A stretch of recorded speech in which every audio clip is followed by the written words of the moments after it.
On a vendu l'appartement et... Quoi ? S'insurge Manon. Et on a acheté une vieille ferme. Il y a des fermes à Paris ? Je demande, complètement perdue. Non, pas que je sache, répond mon père, légèrement décontenancé. Elle est où cette ferme ?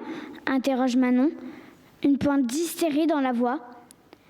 Elle me regarde, je la regarde, mais elle comme moi, on le sait tout de suite. On a compris instantanément. C'est la grosse cata. Ah, selon les deux églises, dans le Perche. Mais c'est en France, ça ? S'étonne Manon. Oui, à même pas 150 km de Paris. Quoi ? Manon proteste. Notre famille a toujours affiché des principes démocratiques. Nous sommes censés prendre les grandes décisions ensemble, après discussion, en long, en large et en travers. Et là, tout à coup, sans préavis, bing ! C'est la dictature, l'autocratie. Je fais anglais et espagnol au lycée.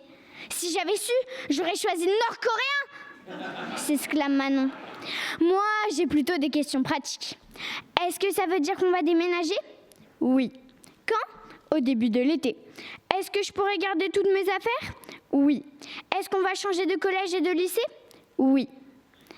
De grosses larmes se mettent à couler sur les joues de Manon.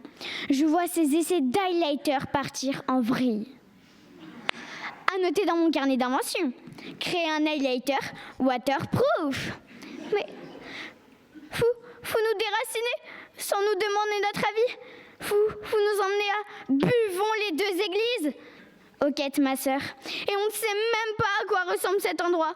C'est du kidnapping, s'indigne Manon. Ma sœur a un certain sens dramatique. Elle est douée en théâtre et en littérature, contrairement à moi, qui suis une scientifique jusqu'au bout des ongles.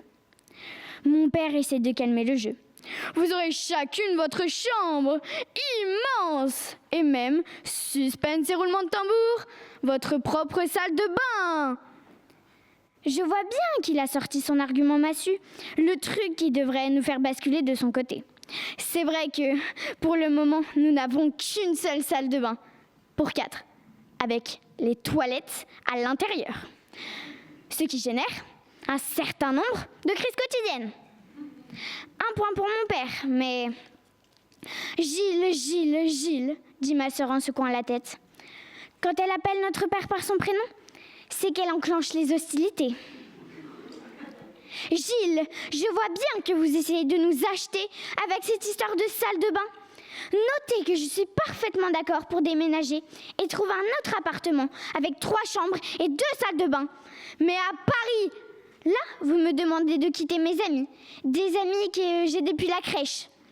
C'est faux, elle s'est fâchée avec la plupart d'entre eux. Vous m'imposez de renoncer à ma vie, de me sacrifier pour vous. Mais papa, ce sont les parents qui se sacrifient pour leurs enfants, pas l'inverse.